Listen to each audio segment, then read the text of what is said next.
C'est toujours un bonheur de se retrouver pour parler de la République démocratique du Congo, l'actualité socio-politique, pourquoi pas évoquer l'actualité économique avec un seul invité, l'honorable Mike Mukeba, est très apprécié par le public. Actuellement, aujourd'hui, là, il incarne une actualité, une information sur la rencontre de l'opposition. Il était le premier à l'annoncer et à dire clairement qu'il y a tout un débat sur la présence de Martin Fayulu. Non ou oui, Martin Fayulu devrait participer à cette rencontre. On va poser plusieurs questions à Mike Mukeba ici. Les points en question à évoluer ou bien on reste toujours dans ces débats autour de la présence de Martin Fayulu. Du côté Martin Fayulu, pour ses camps politiques, il estime que Martin Fayulu a bel et bien droit de participer à cette rencontre parce que jusqu'à preuve du contraire, il demeure dans l'opposition. Nous allons débuter par la situation sécuritaire parce qu'il y a beaucoup d'alertes. Il y a également un couvre-feu annoncé au niveau des Kindu, de suite des affrontements entre les Wazalendo et les forces de sécurité. On en parle également la 22e région militaire, l'espace Grand Katanga où Edi Kapend met en état d'alerte tous les commandants. On ne sait pas qu'est-ce qui s'est traméré. Aussi longtemps, il y a des négociations de partout. Il y a Washington, il y a également Doha. Qu'est-ce qui se passe? Qu'est-ce qui s'est traméré, comme je disais? On va poser ces questions à Mike Mukeba que j'ai accueilli. Mike Mukeba, je pense que vous allez bien. Oui, Dieu garde ses enfants. Mike Mukeba, on commence directement, on va prendre les conclaves d'ensemble pour la République à la fin, mais on commence par la situation sécuritaire parce que c'est très important. Qu'est-ce qui se passe dans les pays, Mike Mukeba? Mais je n'en sais rien, c'est des informations classées secret défense. Mais ça pourrait faire peur à la population. Comment voulez-vous que je commente là-dessus? Surtout face à un régime épidermique. Mais ça pourrait faire craindre la population. Oui, comme vous le constatez. La population est stressée, la population ne sait pas comment... Comme vous le constatez, ben voilà, je n'ai pas beaucoup de commentaires à faire là-dessus. Vous constaterez que nous avons prévenu longtemps que c'était bien de mobiliser des civils pour venir en supplétif au FARDC, des civils appelés de Wazalendo. Nous disions que c'était nécessaire en ce moment-là de le faire, mais nous tirions aussi la sonnette d'alarme pour dire qu'il s'agissait d'une bombe à retardement. Voilà, cette bombe commence déjà à éclater. Elle a éclaté à Kindu. Qu'est-ce qu'on fera de ces 60 000, 70 000, 80 000 Wazalendo? Avons-nous le moyen de les amener, de les désarmer, de les amener à une formation et de leur donner un minimum de moyens pour une réinsertion sociale? Avons-nous ces moyens? Déjà que le processus de désarmement, démobilisation et réinsertion qui est en cours, là, il y a un processus en cours. Il est en panne, faute de moyens. Donc il y a déjà un problème de moyens. Oui, il y a un problème de moyens. Il y a des démobilisés abandonnés sur site, par-ci et par-là, sur plusieurs sites. Abandonnés sur site. Alors, comment nous allons résoudre cette épineuse question? En fait, là, je ne m'adresse pas à Félix Tshisekedi. À qui alors? Je m'adresse à nous tous. Nous aurons donc la responsabilité à nous retrouver au travers du dialogue qui se profile à l'horizon. Il nous faudra trouver une réponse à cette préoccupation-là. Ah, donc ça serait également, ça fera partie parmi les questions à traiter dans le dialogue. Elle est liée au retour de la paix. De la paix, ouais. Si les Wazalendo ne sont pas reclassés, ça signifie quoi? Que l'impérium de l'État ne s'étendra pas jusqu'à cette partie-là. Donc il sera difficile d'opérer la traque de FDLR. Il sera difficile de pouvoir contrôler ce territoire-là et s'assurer que des groupes armés étrangers ne viennent pas pour entrer en collision avec les locaux. Ainsi de suite, ça va être très compliqué. Ça peut nous prendre encore 10-20 ans d'instabilité. C'est très sérieux, il y a des choses que je ne peux pas dire ici. Ah d'accord. Mais Mike Mukeba, il n'y a pas que ça. Il y a également la question des ADF au niveau, là c'est en Ituri. Il y a même les... bon, c'est vrai qu'actuellement, je ne sais pas si je peux l'appeler un transfuge, Gratien Irakan de Saint-Nicolas qui était avec vous au niveau de l'ensemble de la République, qui demande la démission même du gouverneur militaire. Là-bas également, il y a des tueries, mais apparemment même le gouvernement central ne s'exprime pas. Qu'est-ce qui se passe? Le gouvernement, il est dépassé, il n'a pas de réponse à la question. Sa seule solution, la solution que le gouvernement a trouvée, que Félix Tshisekedi a trouvé avec son gouvernement, c'est de recourir à l'armée ougandaise. Et l'armée ougandaise est venue chez nous. Je ne sais pas si sa contribution est réellement efficace. J'ai l'impression que l'armée ougandaise obéit à un agenda à elle. L'armée ougandaise, vous avez l'impression qu'elle obéit à un agenda à elle. Ça pourrait être son agenda est bien simple. Du moment qu'elle a éloigné les ADF de sa frontière et que la menace ne pèse plus sur le territoire ougandais, donc l'armée ougandaise est quitte. C'est cela, non? Et là, j'ai l'impression qu'elle prend maintenant parti dans le conflit interne entre les Emma et les Lendo. Elle prend parti, l'armée ougandaise, dans ces conflits-là. Elle n'est pas venue à la République du Congo pour s'immiscer dans les conflits communautaires, dans les conflits entre ceci ou cela. Voilà, c'est dommage. Et là, même, il y a également des affrontements entre maintenant la Codeco et les ADF. La Codeco qui serait une milice locale. Donc, pas qui serait, elle est une milice locale. Elle opère depuis plusieurs années. Mais elle est opposée principalement à une autre milice. Celle-là, c'est une milice pro-EMA, la milice Zahir, qui finalement maintenant a dérivé pour se transformer même en un groupe rebelle avec Thomas Lubanga à sa tête. Voilà, quoi. Mais mec, Moukébaï, la question qu'on se pose, est-ce vraiment toutes ces négociations, on prend les deux négociations, Doha et Washington, pourraient résoudre tous ces cas, ou bien ces négociations ne pourraient... Alors, d'abord, ces différentes zones de tension nous amènent à un enseignement. Lesquels?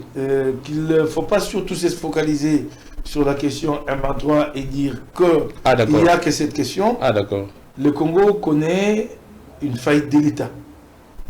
Là, nous nous sommes arrêtés à l'est. Si nous descendons un peu plus bas encore, jusqu'à l'ouest ici, dans le Bandundu, il y a un groupe inorganisé, des amateurs qui ne connaissent pas le métier des armes, mais qui déstabilisent l'État depuis plus de 3 ans. Donc il y a un problème sérieux d'autorité de l'État, d'exercice de l'impérium de l'État. C'est un problème sérieux. Il faut prendre la question de cette façon-là. C'est comme ça. Donc il faut reconstruire l'État pour qu'il puisse assurer ses rôles régaliens. Il ne l'assure pas. Il ne l'assure pas. Pourquoi? Parce que ceux qui arrivent de Kabila à aujourd'hui sont préoccupés par leurs intérêts. Préoccupés par leurs intérêts. Oui. Et ils savent que s'ils laissent l'État répondre ses droits, ils seront les premiers à répondre. S'ils sont versés dans la corruption, dans la concussion, dans toutes ces pratiques illicites-là. C'est cela le grand problème. Si nous continuons à croire qu'il s'agit que du conflit rwandais, nous nous trompons énormément.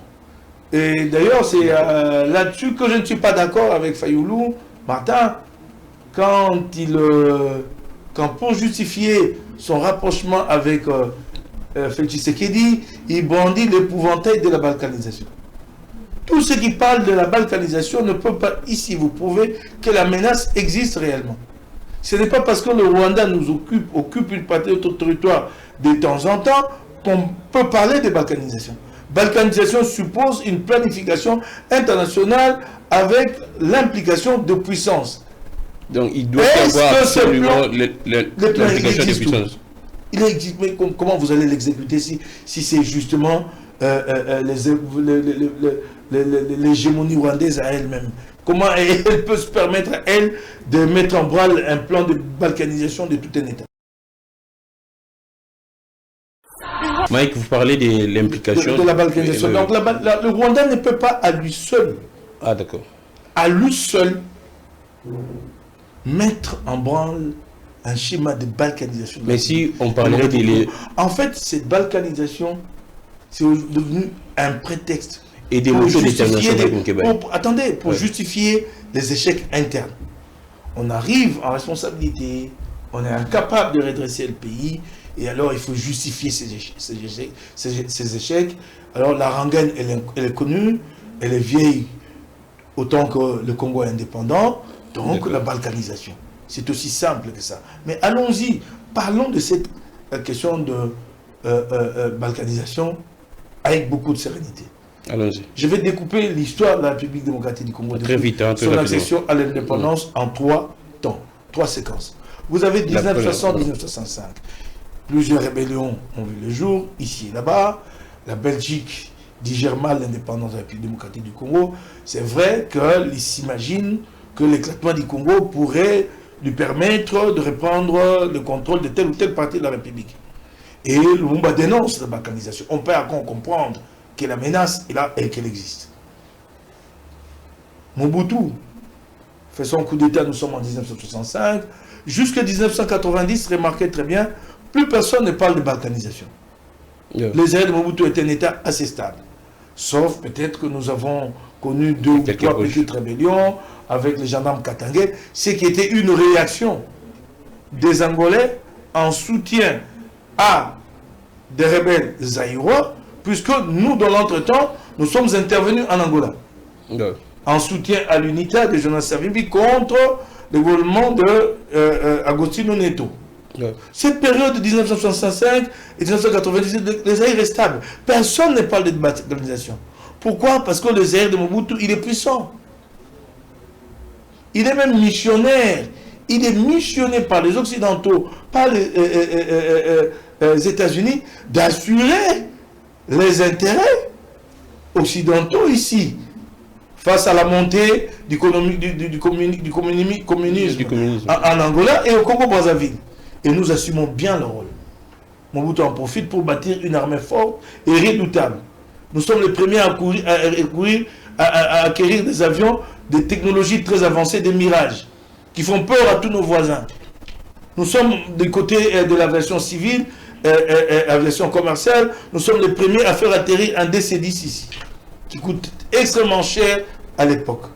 Donc nous sommes craints et nous assumons même un rôle interventionniste.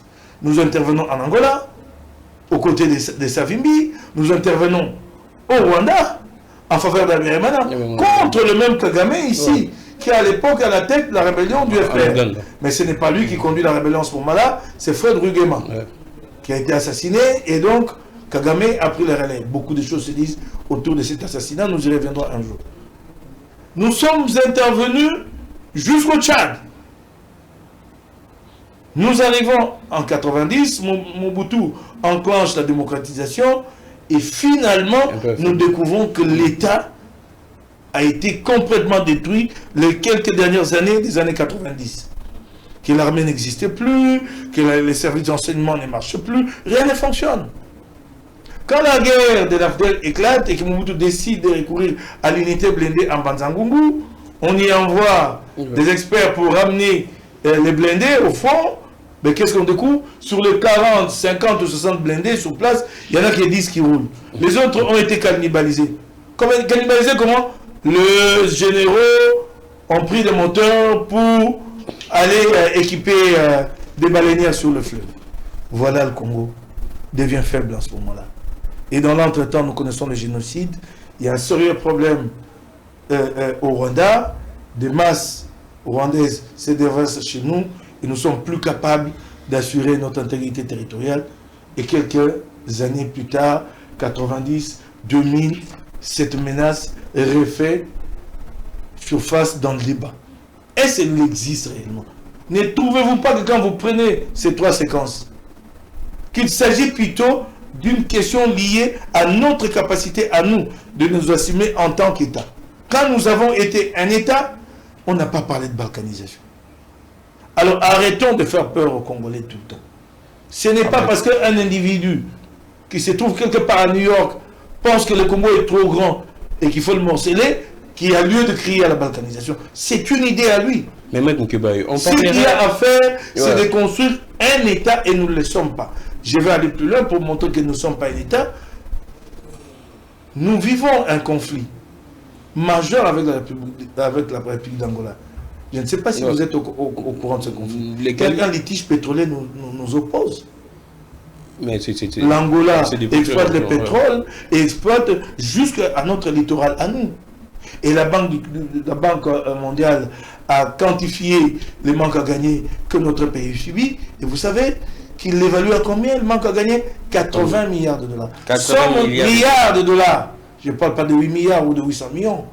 Nous sommes incapables de nous dresser devant l'Angola et de revendiquer cet argent. Et pour montrer comment combien nous sommes faibles en tant qu'État, plutôt que d'abord de nous battre pour avoir droit à ces 80 milliards de dollars, nous avons accepté de signer avec l'Angola ce qu'on appelle une ZIC, zone d'intérêt commun en ce qui concerne l'exploitation du pétrole. Comment on va entrer dans une exploitation commune alors que l'autre partie nous doit beaucoup d'argent? Mais mec, et quand nous allons en Angola, Boudimou est allé plus d'une fois, alors ministre des hydrocarbures, il s'arrête à discuter avec les Angolais sur la table. Vous ne discutez pas du pétrole autour d'une table. Mais vous devez avoir des experts, la logistique, ou que vous envoyez des plongeurs à 2000 mètres et qui reviennent avec des évaluations chiffrées, et comme ça vous savez discuter avec les Angolais. Donc il y a un problème sérieux qu'on arrête. Mais mec, mon Kebaï, de faire peur tout le temps aux Congolais, balkanisation, balkanisation. S'il y a projet de balkanisation, s'il y a... N'y aurait-il pas un sentiment de l'autodétermination de certains Congolais? Attendez, je vais y aller. S'il y a réellement un plan de balkanisation de la République démocratique du Congo, alors ces premiers acteurs et ces premiers complices se trouvent à Kinshasa. Ah d'accord. Voilà. Et ce n'est pas le vous allez parler de la volonté d'autodétermination. Quel est ce peuple? Même les Banyamulenge qui se battent et revendiquent l'insurrection congolaise, vous les avez déjà entendus passer à l'autodétermination? Non. Non, jusqu'à présent, non. Ah non? Ben là où se trouve ce plan-là?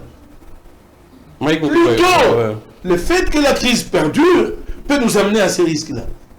Ah, mais il faut régler la question. Parce que vous remarquerez que partout il y a eu balkanisation. Au Balkan, d'où vient le mot? Tout comme au Sud-Soudan, Sud-Soudan, et ainsi de suite, vous remarquerez qu'il y a eu un conflit séculier qui a duré longtemps, religieux, ethnique, et puis finalement le monde a conclu à l'impossibilité de cohabitation. Alors, au Balkan, c'était plutôt plus la dimension ethnique, et au Soudan, la dimension religieuse, entre un groupe musulman arabe et un groupe chrétien au sud. Mike Moukeba, vous parlez de ces dialogues comme solution, comme une panacée, mais comment expliquer qu'entre-temps, même la présence de Joseph Kabila en face au Congo-Brazza pourrait inquiéter certaines sensibilités, selon plusieurs informations? Non, je m'interroge beaucoup sur ces inquiétudes-là. Je crois que là, il y a... quelque part, je ne trouve pas de logique. Oh, vous ne trouvez pas de logique? Dans les chefs du gouvernement de Kinshasa. Parce qu'ils négocient même sur cette question du procès de Kabila. Si vous faites passer le Kabila pour le parrain, le patron de la FCM23, comment expliquer que vous négociez avec les délégués de Nanga à Doha et qu'ici, c'est inexplicable, je ne peux pas comprendre ça. Il y a même la perquisition de la résidence de Kabila. Non, il y a bien des choses, il y a bien des choses qui sont faites ici à Kinshasa, en fait, pour gérer le faucon, pour montrer à l'opinion que je gère encore, je garde la main. C'est cela. Au moment où, en fait, en réalité, nous devons aller au dialogue. Vous remarquerez qu'il y a eu remaniement et que par la suite, lors d'une réunion du présidium, déjà avant la réunion d'hier, dimanche, il a été dit à cette réunion que Soumouina 2, c'est pour 2-3 mois. Exactement. Vous comprenez qu'on commence maintenant à préparer les siens à la perspective de ces dialogues. On a menti longtemps parlant de troupes de l'ARC qui débarqueront à Bunagana pour inverser la tendance, de la SADC qui portera un mandat offensif, ça n'a pas été le cas, du deal minerai contre sécurité, ça a fait flop, et maintenant là, il n'y a plus rien à espérer, avec la sortie d'une cinquantaine de congressistes américains, et surtout les derniers rapports sur le droit humain du département d'État, s'il te plaît, il n'y a plus rien à espérer, on a trop menti, maintenant on est face à la réalité, il faut commencer déjà à préparer sa propre opinion à ces bouleversements en perspective. Mais Mike, on ouvre une brèche, on fera un parallélisme entre ce qui se passe. La solution que Trump est en train de proposer au niveau de la crise entre la Russie et l'Ukraine, celle de laisser à la Russie quelques territoires ukrainiens. C'est vrai que l'Ukraine s'oppose. Est-ce que ça ne pourrait pas se répercuter également ici avec ce qui se passe à Washington? Non, non, non. il y a une imbrication historique en ce qui concerne les territoires des uns des autres dans cette partie qui peut peut-être amener à de telles approches, mais une approche difficile à faire passer, d'autant que les Occidentaux, ils sont totalement opposés à ça. Ouais. Et Trump, il n'a plus que 3 ans devant lui. S'il n'arrive pas à régler le conflit, c'est le prochain président américain qui le réglera. Donc, les Congolais s'apaisent, parce que là, j'ai... mais en tout cas, on n'a vu rien de tel dans l'accord de Washington, sauf peut-être à redouter ce que nous cache le fameux cadre d'intégration économique régionale. Ça nous redoutons beaucoup. Alors, ça, nous avons l'impression qu'il s'agit bel et bien d'un bradage de nos ressources. Et nous ne l'accepterons pas, ça ne passera pas. Nous l'avons dit, nous ne l'accepterons pas. On parle de la rencontre de l'opposition, Mike Mukebai. Pourquoi est-ce que certains opposants sont contre la présence de Fayoulou? Aussi longtemps, vous également, ensemble, quand je parle de vous, ensemble, vous aviez un moment eu à gérer avec Tshisekedi. Pourquoi les rapprochements entre Félix Tshisekedi et Nous avons décidé un rapprochement, un moment, avec Félix Tshisekedi, pendant que nous étions la Mouka et dans la Mouka. Et nous l'avons fait au grand jour et nous nous sommes assumés. Également, comme non, allons-y tout de suite. Fayoulou Nous l'avons fait au grand jour et nous sommes assumés. Moïse Katumbi est parti de Lubumbashi, il a atterri à Kinshasa, il a rencontré Félix Tshisekedi et nous avons décidé, accepté donc, de participer à la coalition majoritaire. Ouais. C'est dommage pour nous, par la suite, ça n'a pas fait long. Le cahier des charges n'a pas été... Nous ne sommes pas mis d'accord et suite à ces divergences, là encore nous nous sommes assumés et nous avons quitté la coalition. Et quand nous avons quitté la coalition, nous n'avons pas cherché à nous accrocher à une forestière. Nous avons compris qu'il fallait revenir sur le terrain et nous battre en tant que parti, force de l'opposition. Et c'est ce que nous avons fait jusqu'à ce qu'une opportunité puisse se présenter pour que nous discutions avec les autres forces de l'opposition, notamment Essidi Lamouka. Pourquoi les rapprochements des Fayoulou dérangent? Ici, nous avons ensemble pondu un communiqué conjoint au nom de l'opposition.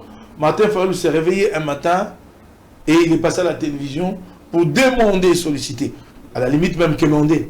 Est-ce le fait de signer communiqué vous lit? Nous, on n'avait jamais commandé. Oui, ça vous lit. Comment ça? C'est un engagement sur le plan des approches. Sinon, vous venez apposer votre signature. Il n'y a plus d'indépendance. Sinon, quelle indépendance? Du moment que vous apposez votre signature sur ce qui est dit, et ce qui est dit là n'est pas à exécuter immédiatement. C'est une projection du court terme. Mais alors, après, vous rétractez. Il est passé presque quémandé. Nous, on n'avait jamais quémandé. Pas quémandé et sollicité. Nous avons reçu une invitation. Ah bon, il a sollicité. Et il dit quand il y va, au grand jour, devant vous, la presse, les journalistes, il dit que je suis venu demander à M. Félix Tshisekedi que nous mettions en place tous les deux un camp de la patrie. Je ne sais qu'est-ce qu'il voulait dire par le camp de la patrie. Mais camp de la patrie signifie que, oui, pour lutter contre l'ennemi. Ok.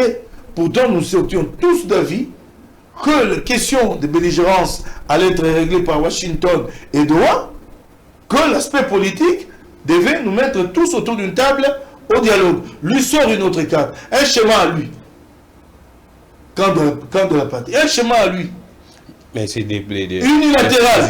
Il y va, je ne sais pas ce qui se passe, il n'en a jamais fait le compte rendu à l'opinion, sauf peut-être à dire que vous avez vu, nous n'avons pas accepté des postes, est-ce qu'on vous les a donnés les postes? Ok? Vous pensez que... nous ne sommes pas dans cette contrôle. Nous voulons savoir qu'est-ce qui s'est passé pour que le camp de la patrie ne se matérialise pas. Et il revient donc avec son camp de la patrie. Il l'a en poche apparemment. C'est un bien apparemment matériel que Fayoulou garde avec lui et c'est lui qui sait quoi en faire. Quoi. Il l'amène chez Félix Tshisekedi. Il veut nous l'amener maintenant. Nous, on n'en veut pas. Où est le problème? On lui demande simplement de garder son bien là précieux camp de la patrie avec lui. Et le moment venu, qui va exclure le grand Fayoulou de l'opposition? Qui en a la capacité? Nous disons qu'il reste avec son bien si précieux, si cher, le camp de la patrie, le moment venu, quand le dialogue sera convoqué, les évêques, Sénoko et SSE, eux, les feront venir sûrement avec une invitation à titre d'opposant. Quel est le mal qu'on lui fait? Mais Mike Mukebaye, Fayoulou nous disait ceci, il était parti rencontrer Félix Tshisekedi pour les convaincre afin d'accepter le dialogue, la médiation. C'est même ridicule de le dire.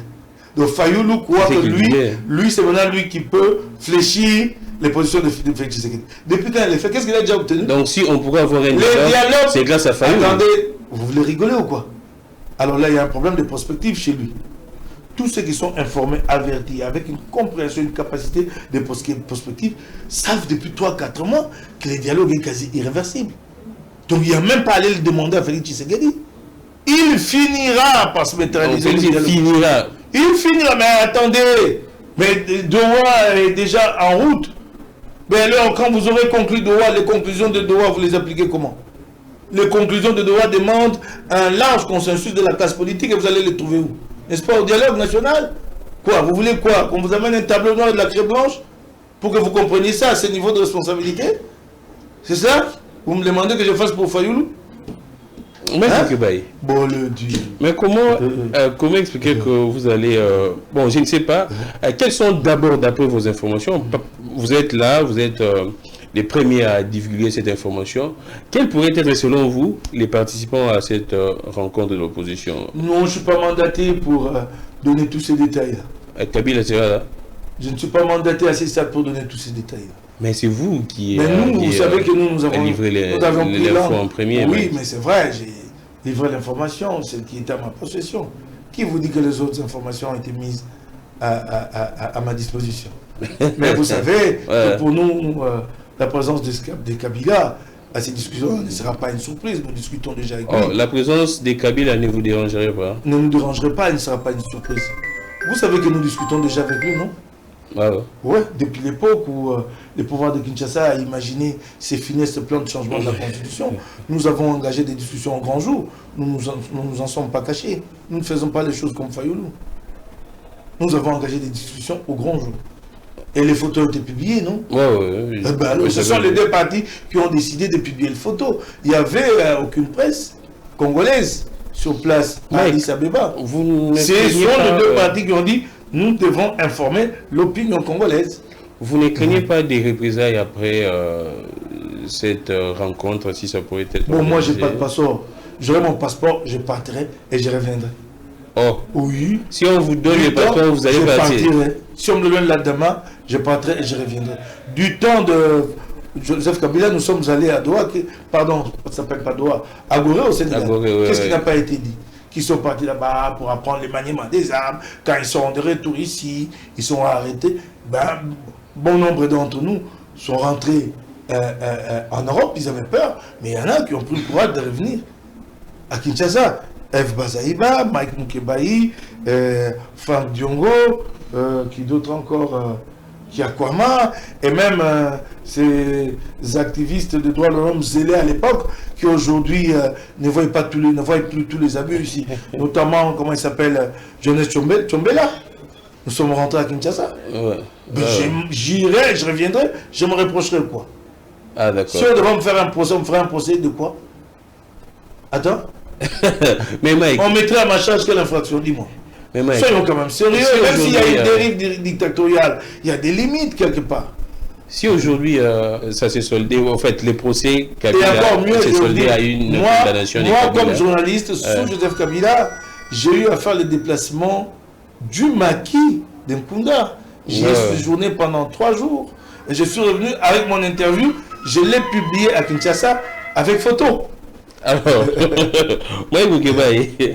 bon, la question qu'on se pose également, ça pourrait s'organiser où? Ça pourrait se tenir où? Dans une capitale africaine. En Afrique et non en Europe? Non, pas en Europe. Une capitale africaine. On voudrait vraiment que tout ce que nous allons faire à partir de là ait la bénédiction des Africains. Il y a eu une externalisation.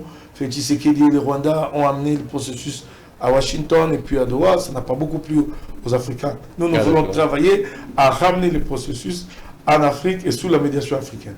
Et donc, nous ferons le premier pas nous-mêmes en nous réunissant dans une capitale africaine. Et ça pourrait être quand? Ça pourrait s'organiser. C'est difficile de le dire, mais les préparatifs sont très avancés.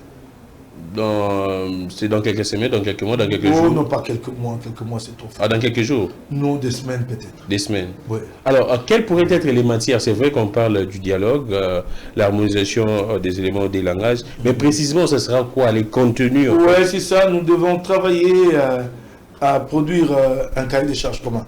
Je sais que ça ne sera pas facile. Ça ne sera pas facile.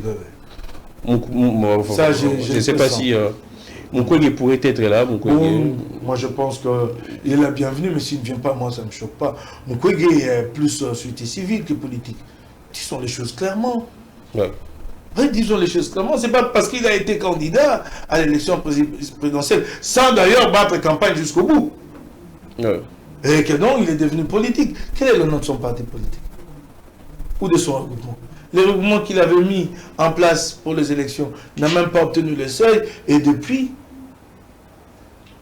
tout s'est effrité, tout s'est dissipé. Non, parlons vrai. Pourquoi on est hypocrite? Pourquoi on est hypocrite? Exactement.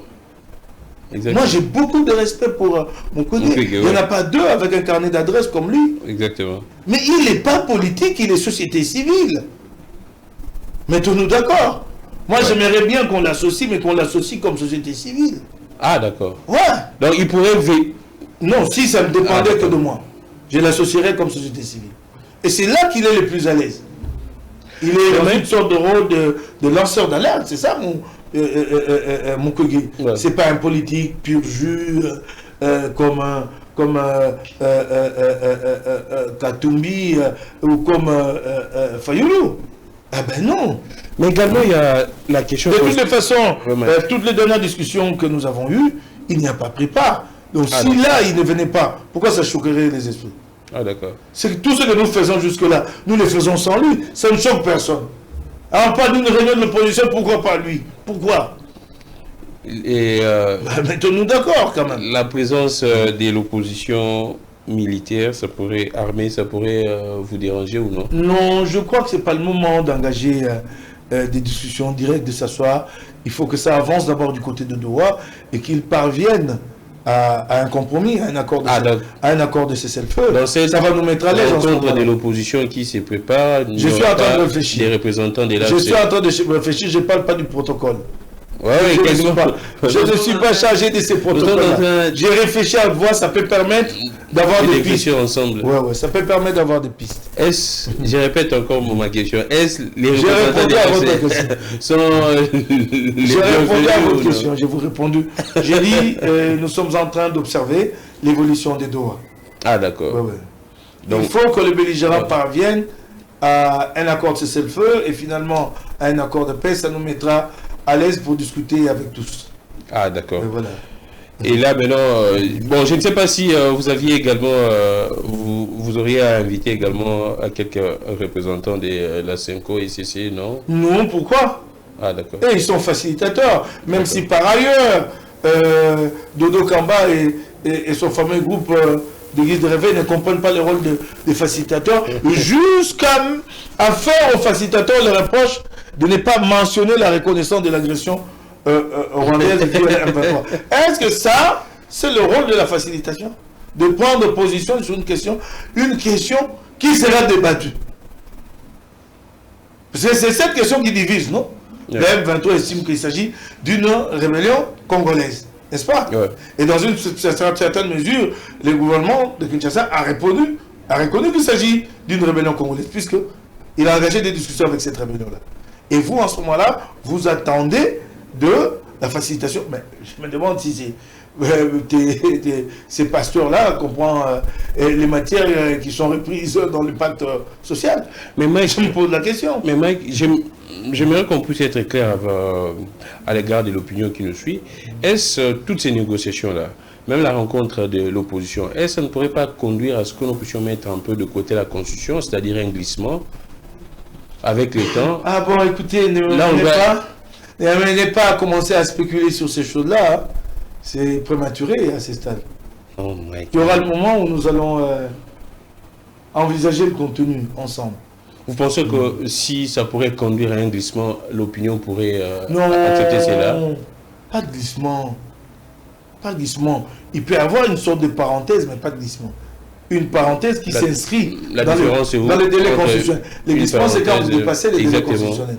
Mais vous pouvez avoir une parenthèse, une sorte de transition, mais qui ne dépasse pas le délai constitutionnel. Est-ce que vous avez compris? Ça va se faire comment? Ouais, vous avez une parenthèse. Ouais.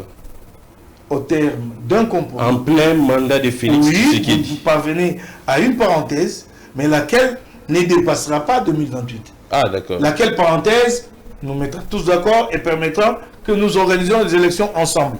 Voilà un peu ça à quoi les uns et les autres réfléchissent. Mais Mike, expliquons un peu à la population, est-ce que les gens estiment que vous, les politiciens, quand vous vous réunissez, c'est beaucoup plus pour discuter en termes de positionnement de partage de pouvoir. Exactement. Alors, comment relier vos positionnements politiques également au progrès social, en fait? C'est ça la question de la population. Du moment qu'il y a crise, vous ne pouvez pas parler de progrès social. Ah, d'accord. Non. Ça met un coup de frein au progrès social. C'est ce qui est regrettable.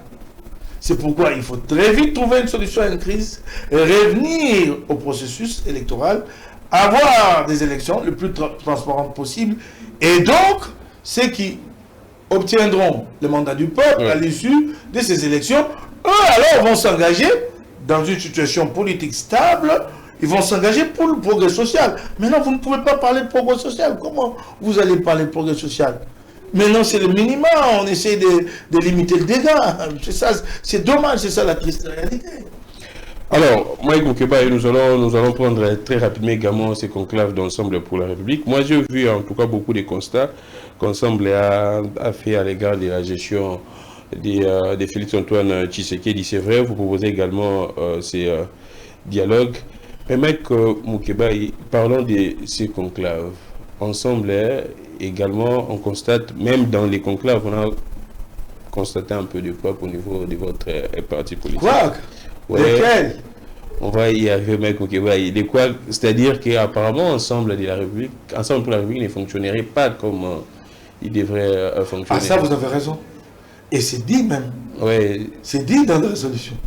Et qu'est-ce qui se passe? C'est dit dans la résolution. D'abord de votre propre camp politique. Ce qui nous a plongé dans une sorte de léthargie, c'est d'abord le fait que nous ayons entrepris une restructuration au minima en 2024, si je ne m'abuse, donc après les élections, donc après la convention de Lubumbashi, il y a une restructuration au minima qui a été opérée dans la perspective du Congrès. Et dommage, les conflits à l'Est s'est intensifié, la guerre s'est aggravée, il n'a plus été possible de convoquer le Congrès et les partis et c'est resté dans cette sorte de structure provisoire. Et nous en souffrons, mais vous avez vu que nous en avons pleinement conscience et que c'est pris en charge dans les résolutions du Congrès de Bruxelles. Et ce serait facile pour vous, Ensemble, de reprendre vos plumes, si je pourrais dire ainsi, parce qu'apparemment, on sent de plus en plus qu'Ensemble c'est en train de s'effacer dans l'opinion, Mike Moukeba. Vous pensez que c'est facile de tenir un rôle majeur là où les armes parlent? Non, il ne s'agit pas que d'Ensemble. Ah, d'accord. C'est une difficulté commune à nous tous. Il ne s'agit pas que d'Ensemble. Oui, commune à nous tous sur la scène politique. Ça n'a pas été facile pour nous. Ah, vous avez vu que les discussions étaient plus privilégiées entre les belligérants. C'est une triste réalité. Mais c'est eux qui ont pris les armes. C'est donc à eux de renoncer aux armes et d'ouvrir la voie à la paix. C'est cela, en fait, qui fait que vous avez l'impression qu'Ensemble flotte un peu. Mais c'est vrai, nous reconnaissons que nous traversons une période de flottement. Ah, mais voilà, là, nous avons rebondi à partir de Bruxelles pour un nouveau souffle. Ah, d'accord. Voilà. Alors, si on pourrait avoir, bon, je ne sais pas si vous, bon, je sais que vous êtes parmi les voix autorisées au niveau d'Ensemble pour la République, les voix... Non, les voix autorisées, vous exagérez. Mais je suis pas le porte-parole du parti. Il y a quelqu'un qui m'a posé la question, l'absence de Fonsi Kalombo d'abord. Au Congrès? Oui, au conclave. Je n'étais pas sur place, moi. Vous avez remarqué son absence? Vous n'avez pas eu une information? Oui, vous avez remarqué son absence? Exactement, il n'était pas là. Oh, je n'ai pas fait très attention. Vous me l'apprenez, j'aurais du mal à commenter la question. Ah, d'accord. J'ai pas fait très attention. On n'a pas vu Francis Galombo. Vous me l'apprenez. Et Salomon, il est souffrant. En tout cas, l'indisponibilité de Salomon, vous-même les journalistes, exactement. Vous l'avez justifié. Exactement. Ben voilà. Mais pour Francis, on se pose des questions. Qu'est-ce qui a... Moi, je la prends là et je ne saurais commenter la question. Ah, d'accord. Alors, Mike Mukebai, on va prendre très rapidement pour chuter. On prend les dossiers judiciaires. C'est vrai, je vous ai suivi, parlant des Constant Moutamba, du dossier des Constant Moutamba. Là, les ministères publics proposent 10 ans. Exactement, 10 ans. Comment vous jugez? C'est là, les ministères publics exagèrent ou bien c'est... Bon, alors, il s'agit d'une affaire de détournement. La peine en rapport avec le détournement de deniers de l'État, c'est entre 1 et 20 ans. Je ne pense pas qu'il y ait exagération. Du moment qu'il y a eu beaucoup d'éléments qui tendent à établir la responsabilité du prévenu. Moi, je ne suis pas le juge pour dire ici qu'il est coupable, mais en tout cas, beaucoup d'éléments tendent à établir sa responsabilité.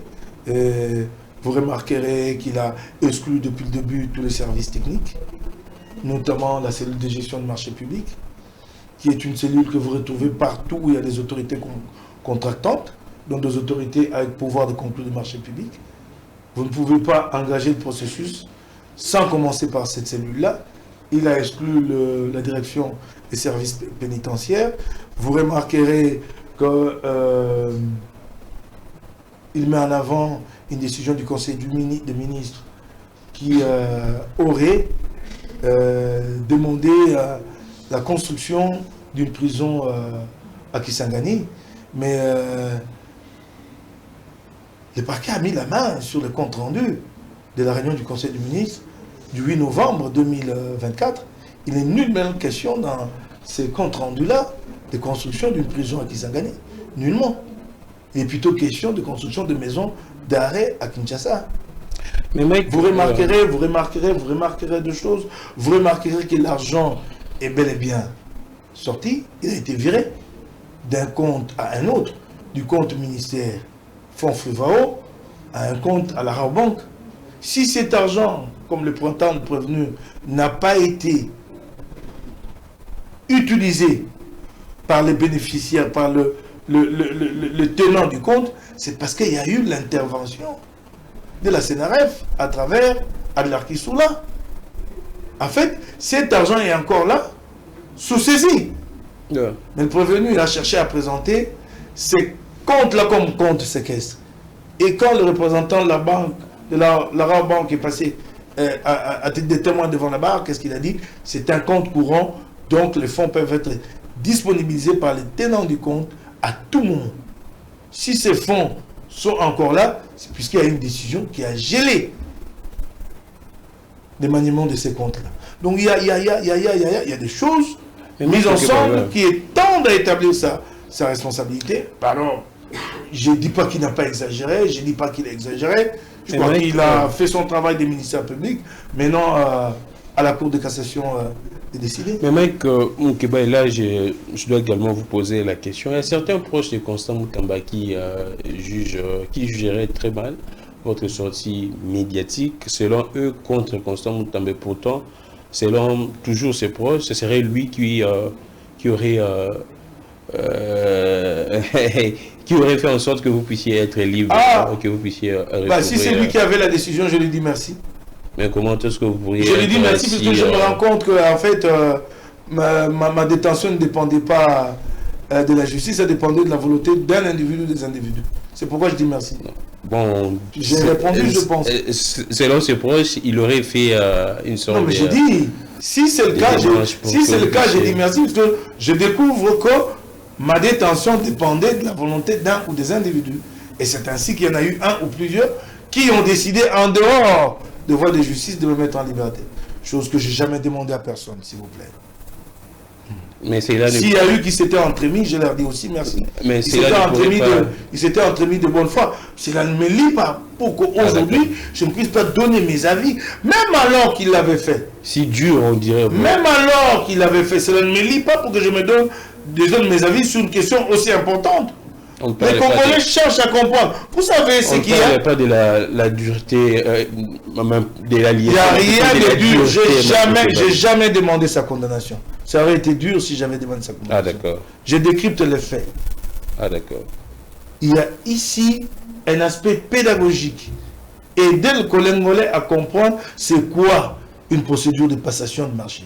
Même les journalistes, beaucoup ne comprennent rien. Exactement. À la passation de marché, beaucoup ne comprennent pas. C'est cela. J'essaye d'expliquer aux Congolais. Ah, d'accord. Parce qu'en fait, généralement, quand on arrête quelqu'un et qu'il est jugé pour détournement, toujours la question, les gens voudraient que ce soit comme si on surprenait un voleur dans un domicile, chez un particulier, à 2 h du matin. Alors, il a déjà cassé la porte d'entrée, pendant qu'il emporte la télé, ok, au voleur, on le prend avec la télé comme preuve. Non, ça ne se passe pas comme ça. Le détournement est plus complexe. Il s'agit d'une procédure. Donc, quand il y a déjà violation de cette procédure à un niveau, c'est une infraction. J'ai tendance à donner un exemple, je ne sais pas s'il est vraiment assez illustratif.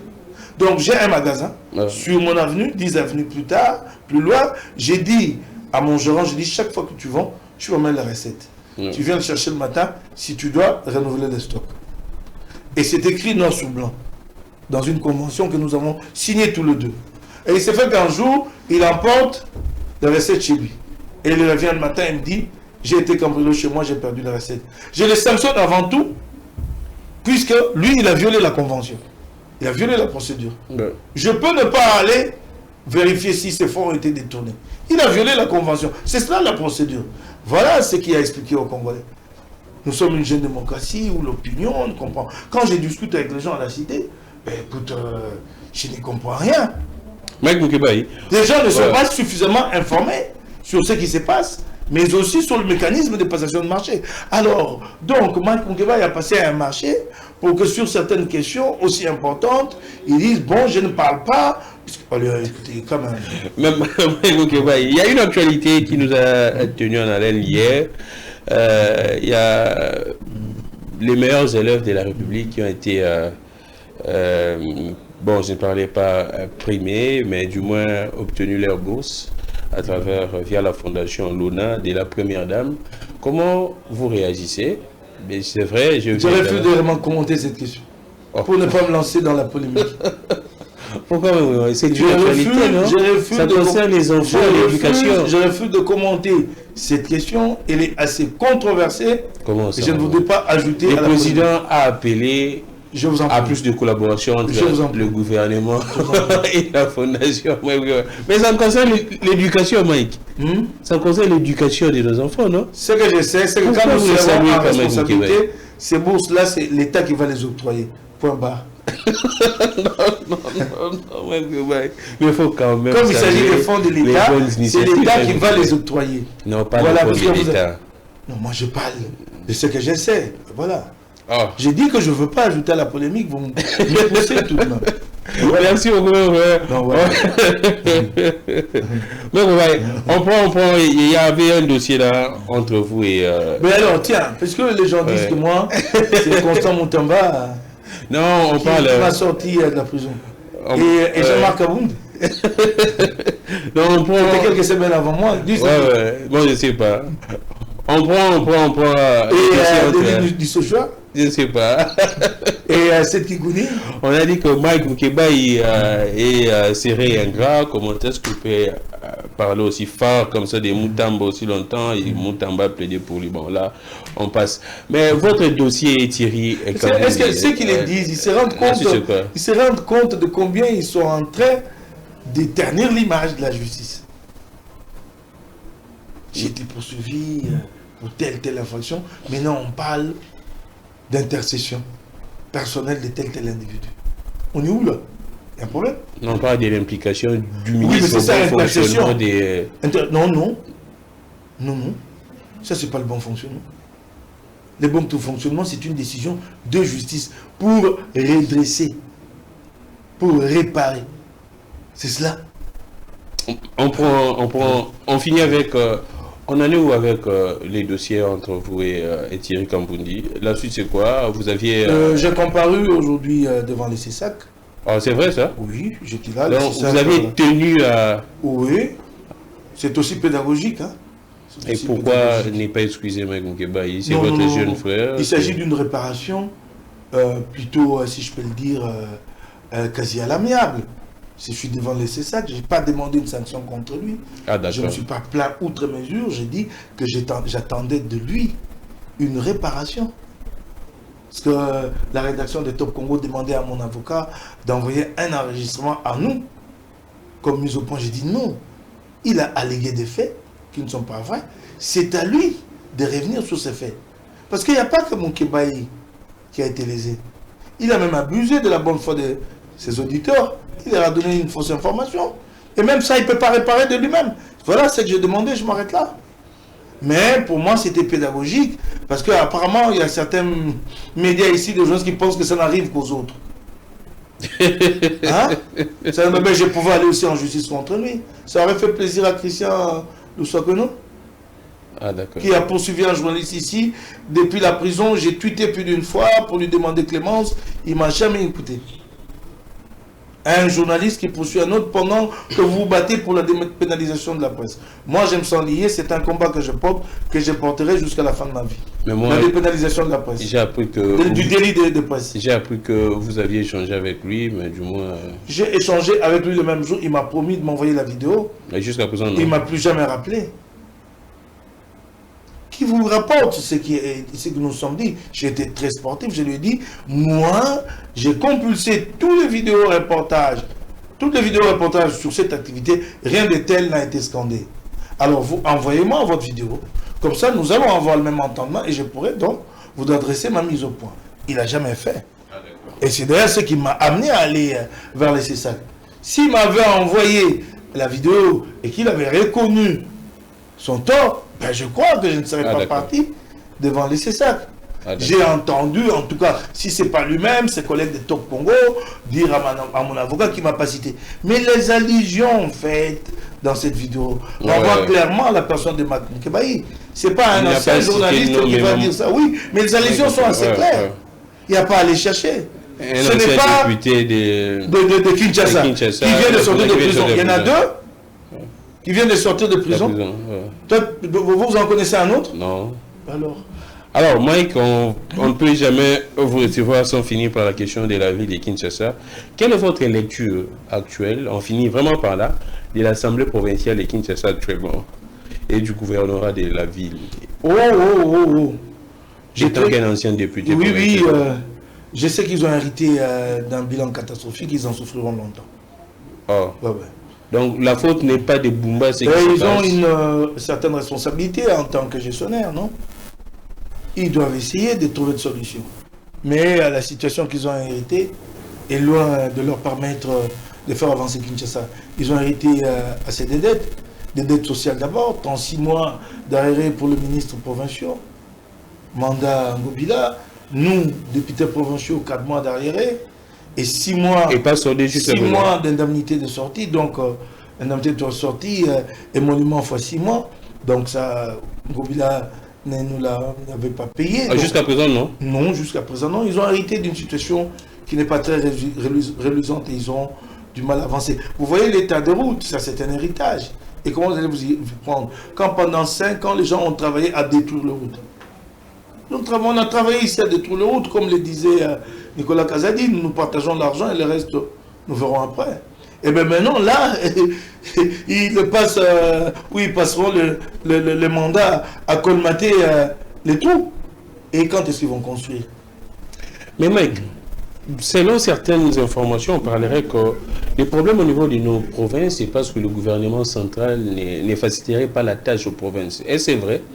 Non, pas que le gouvernement central ne facilite pas, mais le gouvernement central n'est pas rigoureux avec les autorités provinciales. Le gouvernement provincial concentre tous ses efforts à son niveau à lui et croit qu'il peut obtenir son bilan lui seul.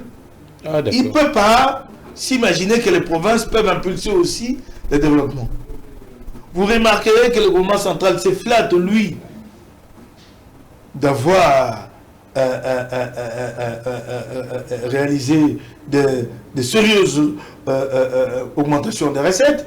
Ouais. Mais ils ne s'interrogent pas pourquoi les provinces ne le font pas. Exactement. Vous demandez au problème. Mais parce que vous avez pratiquement, je ne dirais pas la même assiette, mais c'est le même tissu économique. Comment ici vous augmentez de 40% et là-bas il n'y a pas d'augmentation? Et vous ne vous posez pas de compte. En fait, il faut une sorte de contrat de performance avec les villes, avec les provinces. Mais ceux qui doivent porter ces contrats de performance, ce ne sont pas les autorités. Les autorités les portent, mais les assemblées provinciales surveillent. Fait Tshisekedi a une chance formidable. Il a une majorité la plus large possible. Si elle était homogène, elle travaillerait. Donc la majorité n'est pas homogène. Non seulement pas homogène, mais si au moins elle avait une idée sur son programme, sur ce qu'elle veut de la province. Or, dans la plupart des cas, ce qui arrive là, en ce qui concerne les intérêts de la province, les gens s'en préoccupent pas beaucoup. C'est ça le problème. Donc il y aura comme une sorte de contrat de performance et les assemblées seraient là à surveiller la réalisation de ces contrats de performance.